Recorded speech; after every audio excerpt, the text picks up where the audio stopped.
Future ഇംഗ്ലീഷിൽ പറയാൻ വേണ്ടിയിട്ട് കൺഫ്യൂഷൻ ഒന്നും വേണ്ട. ഒരൊറ്റ വാക്ക് മനസ്സിലാക്കിയാൽ മതി, നിങ്ങൾക്ക് ഫ്യൂച്ചർ ഇംഗ്ലീഷിൽ പറയാൻ സാധിക്കും. ആ വാക്കാണ് വിൽ. നമ്മളിപ്പോൾ എല്ലായിടത്തും ഇംഗ്ലീഷിൽ വില്ല് ഉപയോഗിച്ചിട്ടാണ് ഫ്യൂച്ചർ പറയുന്നത്. അപ്പോൾ ഏതൊരു പ്രവൃത്തിയുടെ കൂടെയും നിങ്ങൾ വില്ല് ചേർക്കുവാണെങ്കിൽ അത് ഫ്യൂച്ചറായി മാറും. ഓക്കെ, അപ്പോൾ അതിനുമുമ്പ് നമ്മൾ എന്താണ് ഈ പ്രവൃത്തി എന്ന് നോക്കാം. പ്രവൃത്തി എന്ന് പറഞ്ഞാൽ എന്താണ്? പ്രവൃത്തി എന്ന് പറഞ്ഞു കഴിഞ്ഞാൽ, ഉദാഹരണം ഞാനിപ്പോൾ പറയുവാണ് ഫുഡ് കഴിക്കുന്നു എന്ന് പറയുന്ന പ്രവൃത്തി ഈറ്റാണ്. ഓക്കെ, കരയുന്നു എന്ന് പറയുന്ന പ്രവൃത്തി എന്താണ്? ടൈപ്പ് ചെയ്യാവോ? കരയുന്നു എന്ന് പറയുന്ന പ്രവൃത്തിയുടെ ഇംഗ്ലീഷിൽ എന്ത് പറയും? Who can say? Yeah, very good. Cry. പിന്നെ എഴുതുന്നു എന്താണ്? എഴുതുന്നു റൈറ്റ്. പോകുന്നു ഗോ. വരുന്നു കം. ഇങ്ങനെയുള്ള പ്രവൃത്തികളുടെ കൂടെ നമ്മൾ വില്ല് ചേർത്ത് കൊടുത്തു കഴിഞ്ഞാൽ അത് ഫ്യൂച്ചറായി മാറും. കരയുന്നു ക്രൈ ആണെന്നുണ്ടെങ്കിൽ വിൽ ക്രൈ എന്തായിരിക്കും? വിൽ ക്രൈ എന്തായിരിക്കും? കരയും. വിൽ ഈറ്റ് എന്ന് പറഞ്ഞാൽ കഴിക്കും. സിമ്പിളായിട്ട് ഇത്രയാണ് നമ്മൾ മനസ്സിലാക്കേണ്ടത്. ഏത് ഇംഗ്ലീഷ് പ്രവൃത്തിയുടെ കൂടെയും നമ്മൾ വില്ല് ചേർത്ത് കൊടുത്തു കഴിഞ്ഞാൽ ഫ്യൂച്ചറായി മാറും. Will eat, will cry, will write എഴുതും, വിൽ ഗോ പോകും, will come വരും. So will is the key word to make future. So ഞാൻ നാളെ വരും, ഞാൻ നാളെ അവിടെ വരും എന്നെങ്ങനെ നമുക്ക് ഇംഗ്ലീഷിൽ പറയാം? സിമ്പിളായിട്ട് ഞാൻ നാളെ അവിടെ വരും എന്നെങ്ങനെ ഇംഗ്ലീഷിൽ പറയാം? ഞാൻ നാളെ അവിടെ വരും. Come. Very good. So will come. കേട്ടോ, ഞാൻ നാളെ അവിടെ വരും. അപ്പോൾ നാളത്തെ ഒരു കാര്യമാണ് പറയാൻ പോകുന്നത്. അപ്പോൾ നമ്മൾ വില്ല് ചേർത്ത് കഴിഞ്ഞാൽ വരാൻ പോകുന്ന കാര്യങ്ങൾ പറയാൻ പറ്റുമെന്ന് പഠിച്ചു. സോ വിൽ കം എന്ന് പറയുമ്പോൾ ഞാൻ നാളെ അവിടെ വരും. ഓക്കെ, പിന്നെ ഞാൻ ആ കത്ത് എഴുതും. ഞാൻ ആ കത്ത് എഴുതും എന്നെങ്ങനെ പറയാൻ പറ്റും? ഞാൻ ആ കത്ത് എഴുതും. Who can tell? Yeah, I will write the letter. അവിടെ നമ്മൾ വില്ല് തന്നെയാണ് ഉപയോഗിച്ചത്. I will write the letter. അവിടെ നമ്മൾ വിൽ റൈറ്റ് ആണ്, എഴുതും. സോ ചുരുക്കി പറഞ്ഞു കഴിഞ്ഞാൽ ഈ വില്ല് മനസ്സിലാക്കി കഴിഞ്ഞാൽ ഫ്യൂച്ചർ കാര്യങ്ങൾ നമുക്ക് ഇംഗ്ലീഷിൽ പറയാനും എഴുതാനൊക്കെ പറ്റും. It's very simple. സോ ഇത്രയും മനസ്സിലായവർ ജസ്റ്റ്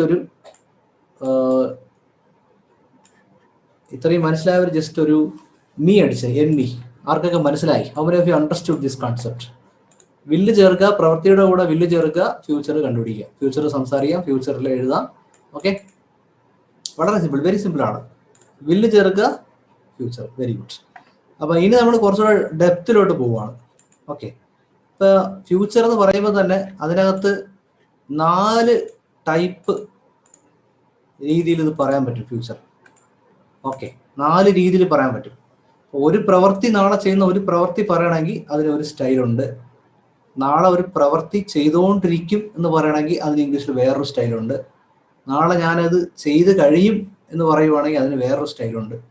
ഓക്കെ, ഞാൻ ഇത്ര കാലമായിട്ട് ആ പ്രവൃത്തി നാളെ ചെയ്തുകൊണ്ടിരിക്കുകയായിരിക്കും എന്ന് പറയുന്നത് വേറെ സ്റ്റൈലാണ്. കാരണം 4 ടൈപ്പ്. ഇതിനെ നമുക്ക് ഗ്രാമറിൽ ടെൻസുകൾ എന്നാണ് വിളിക്കുന്നത്. നമുക്കിപ്പോൾ ഗ്രാമറിലോട്ട് പോകണമെന്നില്ല. ഈ 4 രീതി എങ്ങനെയാണ് പറയുന്നതെന്ന് മനസ്സിലാക്കി വെച്ച് കഴിഞ്ഞാൽ നമുക്കത് സംസാരത്തിൽ കൊണ്ടുവരാൻ സാധിക്കും. Okay, so many we want to get the key point of 4 tenses. 4 ടെൻസേ ഉള്ളൂ ഇംഗ്ലീഷിൽ ഫ്യൂച്ചറിൽ.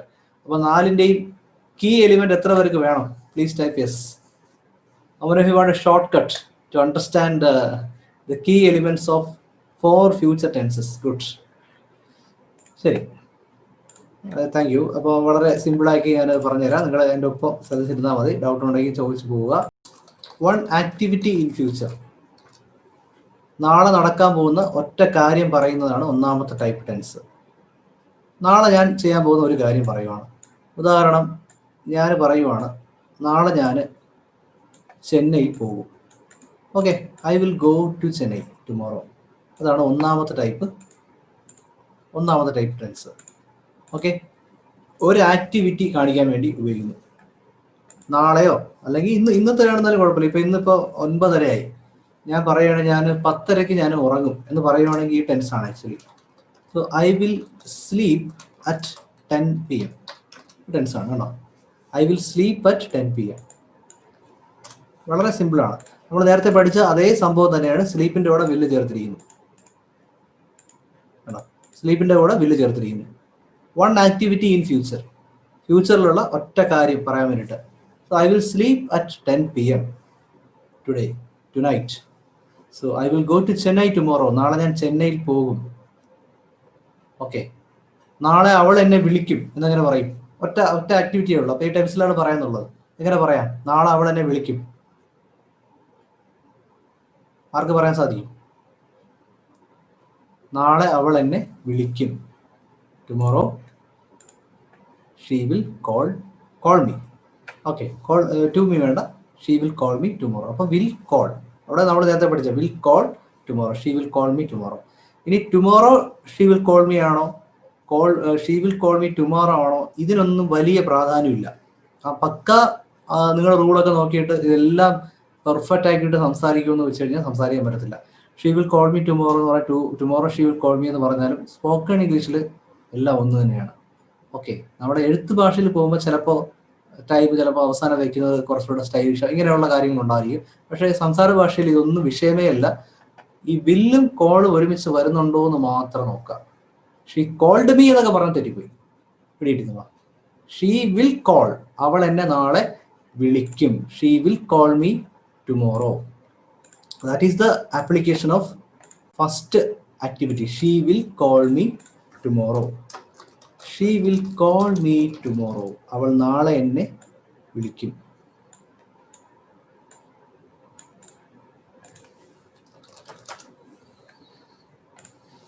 Okay, so this is future first, ആദ്യത്തെ ടെൻസാണ് she will call me tomorrow.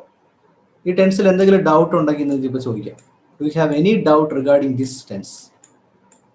നാളെ അല്ലെങ്കിൽ മറ്റന്നാളോ അല്ലെങ്കിൽ അടുത്ത വർഷം ഞാൻ ഗോവയ്ക്ക് പോകും എന്ന് പറയണമെങ്കിൽ I will go to Goa next year. Will ചേർത്ത് ഗോ പറഞ്ഞു. ഞാൻ നാളെ ബിരിയാണി കഴിക്കും. I will eat biryani. നമുക്ക് ഈറ്റിന് പകരം നമുക്ക് അവിടെ വേണമെങ്കിൽ കുറച്ചുകൂടെ നല്ല വാക്ക് ഹാവ് പറയാം. I will have biryani tomorrow എന്ന് പറയാം. നമ്മളിപ്പം ഈറ്റ് എന്ന് പറഞ്ഞാൽ തിന്നുക എന്നാണ്. അപ്പോൾ ഹാവ് എന്ന് പറഞ്ഞാൽ ഹാവ് എടുത്ത് ഉപയോഗിച്ചാൽ കുറച്ചുകൂടെ സോഫ്റ്റ് ആയിട്ട് പൊളൈറ്റ് ആയിട്ട് കിട്ടും. ഞാൻ കഴിക്കും, നമ്മൾ ഊണ് തിന്നോ ചോദിക്കില്ലല്ലോ, ഊണ് കഴിച്ചോ എന്ന് ചോദിക്കും. So I will have biryani tomorrow. So that is the idea. So ഈ ടെൻസ് എത്ര പേർക്ക് മനസ്സിലായി? പ്ലീസ് ടൈപ്പ് ചെയ്യാം. ഈ ഫസ്റ്റ് ടൈപ്പ് എത്ര പേർക്ക് മനസ്സിലായി? പ്ലീസ് ടൈപ്പ് ചെയ്യാം. Okay, good. ശരി, അപ്പോൾ നമ്മൾ രണ്ടാമത്തെ ടൈപ്പിലോട്ട് പോവുകയാണ്. അതാണ് ഒന്നാമത്തെ ടൈപ്പ് എന്ന് പറഞ്ഞാൽ ഒറ്റ ആക്ടിവിറ്റി കാണിക്കാൻ വേണ്ടിയിട്ടുള്ള ടെൻസ് ആണ്. ഒറ്റ ആക്ടിവിറ്റി, ഒരു കാര്യം മാത്രം കാണിക്കുന്നു. രണ്ടാമത്തെ ടെൻസ് എന്ന് പറഞ്ഞു കഴിഞ്ഞാൽ ഇതിനേക്കാളും എളുപ്പമാണ്. അതിൻ്റെ കൂടെ ഒരു ING കൂടെ ചേരുമെന്ന് മാത്രമേ ഉള്ളൂ. ഒരു ING കൂടെ ചേരും. മറ്റത് വൺ ആക്ടിവിറ്റി ആണെങ്കിൽ ഇത് one continuity in future. Continuity എന്ന് പറഞ്ഞു കഴിഞ്ഞാൽ നാളെ തുടർന്നുകൊണ്ടിരിക്കുന്നുള്ള കാര്യം. Okay, I will sleep at 10 എന്ന് പറയുന്ന കാര്യം ഞാൻ 10 മണിക്ക് ഉറങ്ങും എന്ന് പറഞ്ഞു. ഈ 11 മണിയാകുമ്പോൾ ഞാൻ എന്ത് ചെയ്തുകൊണ്ടിരിക്കുകയായിരിക്കും? 11 മണിയാകുമ്പോൾ, ഇന്ന് രാത്രി ഞാൻ 10 മണിക്ക് ഉറങ്ങിയെങ്കിൽ 11 മണിയാകുമ്പോൾ ഞാൻ എന്ത് ചെയ്തുകൊണ്ടിരിക്കുകയായിരിക്കും? ആർക്ക് പറയാം? മലയാളത്തിൽ പറഞ്ഞാൽ മതി. 11 മണിയാകുമ്പോൾ 10 മണിക്ക് ഉറങ്ങിയാണ്. 11 മണിയാകുമ്പോൾ എന്ത് ചെയ്യും? ഡാൻസ് കളിക്കും. 11 മണിയാകുമ്പോൾ എന്ത് ചെയ്തുകൊണ്ടിരിക്കുകയായിരിക്കും? മലയാളത്തിൽ പറയാം. 10 മണിയാകുമ്പോൾ വിൽ ബി സ്ലീപ്പിംഗ്, ഉറങ്ങിക്കൊണ്ടേ ഇരിക്കും. 11 മണിക്ക് ഉറങ്ങിക്കൊണ്ടിരിക്കുകയല്ലേ, അല്ലെങ്കിൽ സ്വപ്നം കണ്ടുകൊണ്ടേ ഇരിക്കുകയല്ലേ? വീടുന്നുണ്ടോ? എന്തെങ്കിലും ഒരു ഉറക്കത്തിന് ഭംഗം വരുത്തിയാൽ മാത്രമേ നമ്മുടെ ഉണരുള്ളൂ. അപ്പോൾ അവിടെ നമ്മൾ ഐ വിൽ ബി സ്ലീപ്പിംഗ്, നമുക്ക് ഹാവ് ബീൻ വേണ്ട, അത് ലാസ്റ്റ് ആണ്. അത് വേറൊരു കേസാണ്. ഏകദേശം രണ്ടും ഒരുപോലെ ഇരിക്കുമ്പോൾ നമുക്ക് സിമ്പിൾ ആയിട്ട് അവിടെ I will be sleeping at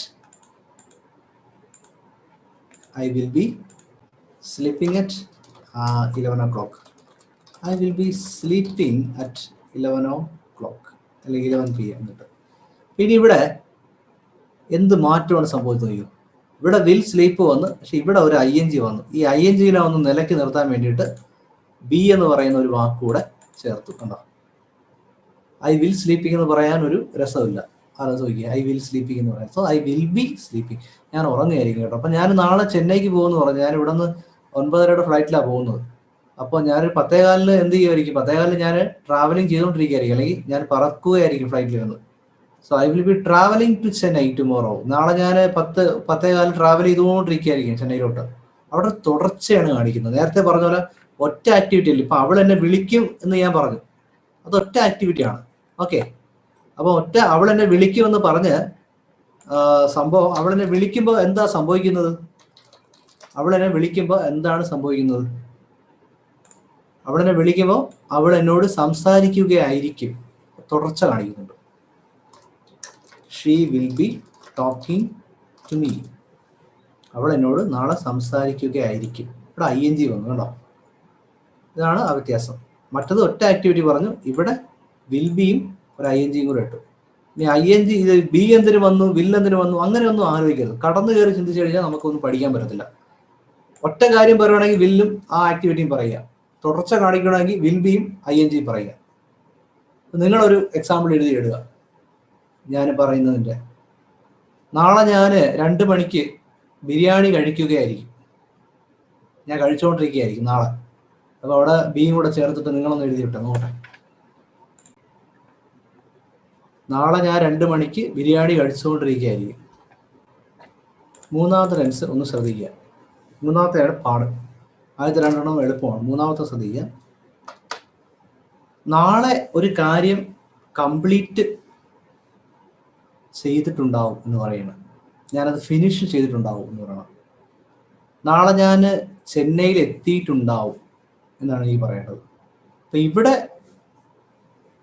one completed action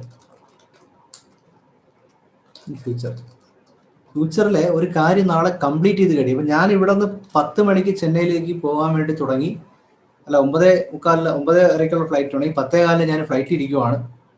ഒരു 11 മണിയാകുമ്പോൾ ഞാൻ ചെന്നൈ ഇന്റർനാഷണൽ എയർപോർട്ടിൽ എന്ത് ചെയ്തിട്ടുണ്ടാവും? ചെന്നൈ ഇന്റർനാഷണൽ എയർപോർട്ടിൽ എന്ത് ചെയ്തിട്ടുണ്ടാവും? എത്തിയിട്ടുണ്ടാവും. അപ്പം അത് ഒരു സംഭവം കംപ്ലീറ്റ് ചെയ്യണം. ഫ്യൂച്ചറിൽ കംപ്ലീറ്റ് ചെയ്യപ്പെടുന്ന കാര്യങ്ങളാണ്. ഫ്യൂച്ചറിൽ കംപ്ലീറ്റ് ചെയ്യപ്പെടുന്ന കാര്യം. ഇത് എങ്ങനെയാണ് പറയുന്നത് പറഞ്ഞാൽ ഐ വിൽ ഹാവ് റീച്ച്ഡ് എന്ന് പറയണം, അല്ലെങ്കിൽ I will have reached Chennai at 11 tomorrow. നാളെ ഞാൻ 11 മണിയാകുമ്പോൾ ചെന്നൈയിൽ എത്തിയിട്ടുണ്ടായിരിക്കും. ഇവിടെ ഉപയോഗിച്ച വാക്കുകളാണ് ശ്രദ്ധിക്കാനുള്ളത്. ഒന്ന് വില്ല് വന്നു, രണ്ടാമത്തെ ഹാവ് വന്നു, മൂന്നാമത്തെ റീച്ച്ഡ് എന്ന് പറയുന്ന ഒരു സ്പെഷ്യൽ വാക്ക് വന്നു. ഇതിനെ നമ്മൾ ഇംഗ്ലീഷിൽ V3 എന്ന് പറയും. V3 എന്ന് പറയുമ്പോൾ നമ്മൾ വാക്കുകൾ, ഈ ആക്ടിവിറ്റികൾ പഠിക്കുമ്പോൾ റൈറ്റ്, റോഡ്, റിട്ടൺ മൂന്നാമത്തെ ഫോമാണത്. Come, came, come, go, went, gone. Okay, eat, ate, eaten. Spoken English സംസാരിക്കപ്പെടുന്ന ഭാഷ എന്ന് പറയുന്ന പോലെ. So I will have reached, നാളെ ഞാൻ ചെന്നൈയിൽ എത്തിയിട്ടുണ്ടാകും. ഓക്കെ, നിങ്ങൾ ഒരു തുടക്കക്കാരാണെന്നുണ്ടെങ്കിൽ ആദ്യത്തെ 2 പഠിച്ചാലും മതി, അതിന് നല്ലവണ്ണം പ്രയോഗിച്ചിട്ട് മൂന്നാമത്തത് പിന്നെ ഇത് നോക്കിയാൽ മതി. എല്ലാം കൂടെ നോക്കിയാൽ കൺഫ്യൂഷൻ ആവുമെങ്കിൽ വേണ്ട. അറിയുന്നവരാണെങ്കിൽ ഈ മൂന്നാമത്തെ നല്ലവണ്ണം മനസ്സിലാക്കിയിടുക. I will have reached Chennai at 11 tomorrow. നാളെ ഞാൻ 11 മണിക്ക് ചെന്നൈയിൽ എത്തിയിട്ടുണ്ടാവും. ഇത് ഞാൻ പറയുകയാണ്, നാളെ ഞാൻ 2 മണിക്ക് ബിരിയാണി കഴിച്ചുകൊണ്ടിരിക്കുകയാണെന്ന് പറഞ്ഞു. ഒരു 2:10 ആകുമ്പോഴേക്കും ഞാൻ ബിരിയാണി കഴിച്ച് തീർന്നിട്ടുണ്ടാവും. ഇതെങ്ങനെ പറയും? ബിരിയാണി കഴിച്ചിട്ട് തീർന്നിട്ടുണ്ടാവും, അല്ലെങ്കിൽ ബിരിയാണി കഴിച്ചിട്ടുണ്ടാവും, ബിരിയാണി ഫിനിഷ് ചെയ്തിട്ടുണ്ടാവും എന്നെങ്ങനെ പറയും? വിവോ കറക്റ്റായിട്ട് എഴുതിയിട്ടുണ്ട്. I will have reached Chennai at, very good. Biryani finish ചെയ്തിട്ടുണ്ടാവും. ആർക്ക് പറയാം? നാളെ 2:10 ആകുമ്പോൾ ബിരിയാണി കഴിച്ചിട്ടുണ്ടാവും. അപ്പം ആരും ആൻസർ വരുന്നില്ല.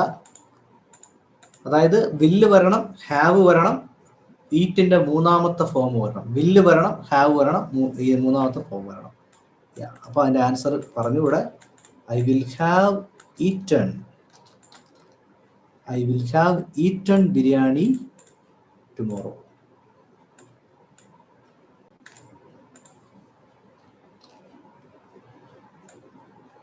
അതിൻ്റെ answer I will have eaten. നാളെ ഞാൻ ബിരിയാണി കഴിച്ചിട്ടുണ്ടാവും. അവിടെ വില്ല് വന്നു, കേട്ടോ, ഹാവ് വന്നു, ഈറ്റൺ വന്നു. വില്ല് വന്നു, ഹാവ് വന്നു, ഈറ്റൺ വന്നു. Okay. So how many of you understood these 3 tenses? 3 കാര്യങ്ങൾ എത്ര പേർക്ക് മനസ്സിലായി? Please type yes. 3 എണ്ണം മനസ്സിലായി. ലിസിക്ക് മനസ്സിലായി, വിജോയ്ക്ക് മനസ്സിലായി.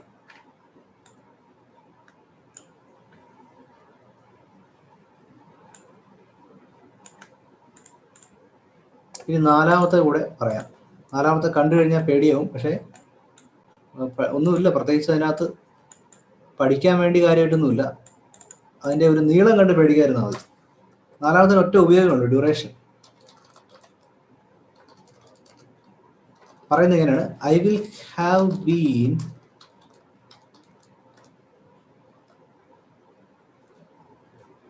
studying music. I will have been studying music for 12 years by next March. ഇത് എന്താ സംഭവം എന്ന് പറഞ്ഞുതരാം.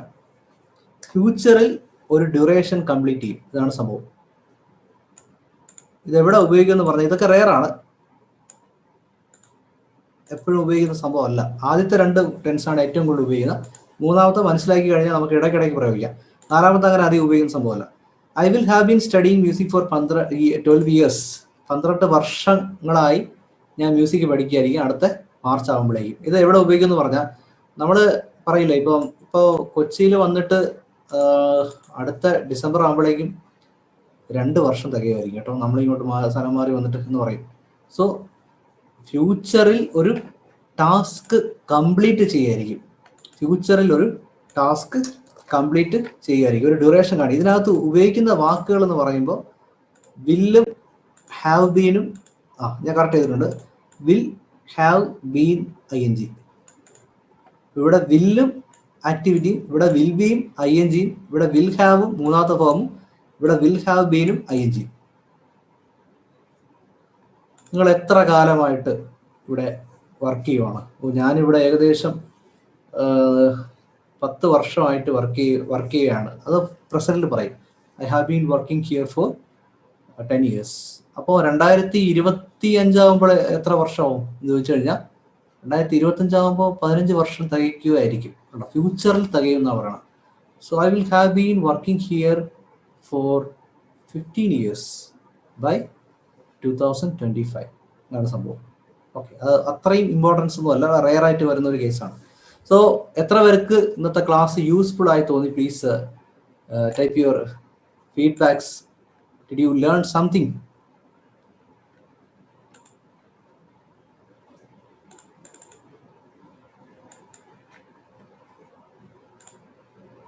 ഒന്നുകൂടെ ഒന്ന് റിവിഷൻ പറഞ്ഞുതരാം, ഒരു ഐഡിയ കിട്ടാൻ വേണ്ടിയിട്ട്. ഓക്കെ, ഒന്നുകൂടെ റിവിഷൻ പറയാം.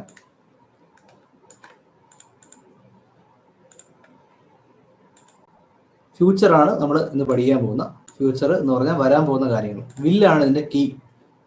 വില്ല് മനസ്സിലാക്കി കഴിഞ്ഞാൽ ഫ്യൂച്ചർ മനസ്സിലാവും. ഫ്യൂച്ചറിൽ ഒരു വാക്കിൻ്റെ കൂടെ വില്ല് ചേർത്ത് കഴിഞ്ഞാൽ ഫ്യൂച്ചർ നമുക്ക് കണ്ടെത്താൻ സാധിക്കും. സോ വിൽ ഈറ്റ് എന്ന് പറഞ്ഞാൽ കഴിക്കും, വിൽ ക്രൈ എന്ന് പറഞ്ഞാൽ കരയും, വിൽ റൈറ്റ് എഴുതും, വിൽ ഗോ പോകും, വിൽ കം വരും. അപ്പോൾ ഏതിൻ്റെ കൂടെ നമ്മൾ വില്ല് ചേർത്ത് ഫ്യൂച്ചർ ആക്കാൻ പറ്റും. ഇനി നമ്മൾ ഒരു എക്സാമ്പിൾ നോക്കി. നാളെ ഞാൻ വരുമെന്ന് പറഞ്ഞ് വില്ലിൻ്റെ കൂടെ കമ്മ് ചേർത്തു. ഞാനത് എഴുതും, കത്ത് എഴുതുമെന്ന് പറഞ്ഞാൽ വില്ലിൻ്റെ കൂടെ എഴുത്ത് റൈറ്റ് വാക്ക് ചേർത്തു, ഫ്യൂച്ചറായി. പിന്നെ നമ്മൾ 4 ടൈപ്പ് ഫ്യൂച്ചർ ഉണ്ട്. ഇംഗ്ലീഷിനകത്ത് 4 ടൈപ്പ് ഫ്യൂച്ചർ ഉണ്ട്. ഗ്രാമറിൻ്റെ അകത്ത് പോയി കഴിഞ്ഞാൽ അതിൻ്റെ പേരുകളൊക്കെ ഉണ്ട്. Simple future, future continuous, future perfect, future perfect continuous, perfect continuous കൊണ്ട് അതൊക്കെ വേണ്ട, നമുക്കൊന്നും ആവശ്യമില്ല. ഫോർമുല ഒന്നും ആവശ്യമില്ല. എവിടെയാണ് ഉപയോഗിക്കുന്നത്? ഞാൻ എപ്പോഴും പറയുന്ന ഒരു കാര്യം, സ്പോക്കൺ ഇംഗ്ലീഷിനകത്ത് ഗ്രാമറിലോട്ട് പോയി കഴിഞ്ഞാൽ ഒരു എത്തും പിടിയും കിട്ടത്തില്ല. നമുക്ക് ആവശ്യമുള്ള സംഭവം എന്ന് പറഞ്ഞാൽ അതിൻ്റെ എവിടെ ഉപയോഗിക്കുന്നുള്ളത്. ഞാൻ ഉപയോഗം എഴുതിയിരിക്കണം. ഒരു ആക്ടിവിറ്റി ഫ്യൂച്ചറിൽ കാണിക്കാൻ വേണ്ടിയിട്ട് 1, I will sleep at 10 o'clock.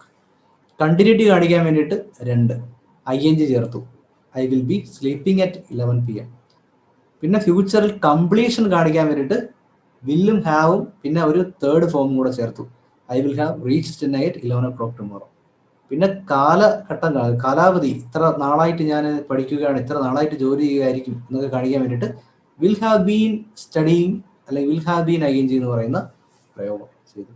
So ഇങ്ങനെയാണ് നമുക്ക് ഫ്യൂച്ചർ ഇംഗ്ലീഷിൽ വളരെ സിമ്പിളായിട്ട് ഉപയോഗിക്കാൻ കഴിയുന്നത്. She will call me tomorrow, നാളെ എന്നെ വിളിക്കും. വിളിച്ചു കഴിഞ്ഞാൽ എന്ത് സംഭവിക്കും? അവൾ എന്നോട് സംസാരിക്കുകയായിരിക്കും. She will be talking to me. Okay, നാളെ ഞാൻ ബിരിയാണി കഴിച്ചിട്ടുണ്ടാവും 2 മണിയാകുമ്പോൾ, കഴിച്ച് കഴിയും. You will have reached Chennai എന്നൊക്കെ പറയുന്നത് everything comes out of distances. Okay, so വളരെ സന്തോഷം. Thank you. Yes, I have been useful. So it has been useful എന്ന് വരും. It has been, the class has been useful. Passive പ്രയോഗമാണത്. Thank you Fasaluddin, nice class എന്ന് പറയും. So thank you എല്ലാവർക്കും. Good night. നമുക്ക് അടുത്ത ക്ലാസ്സിൽ വീണ്ടും കാണാം.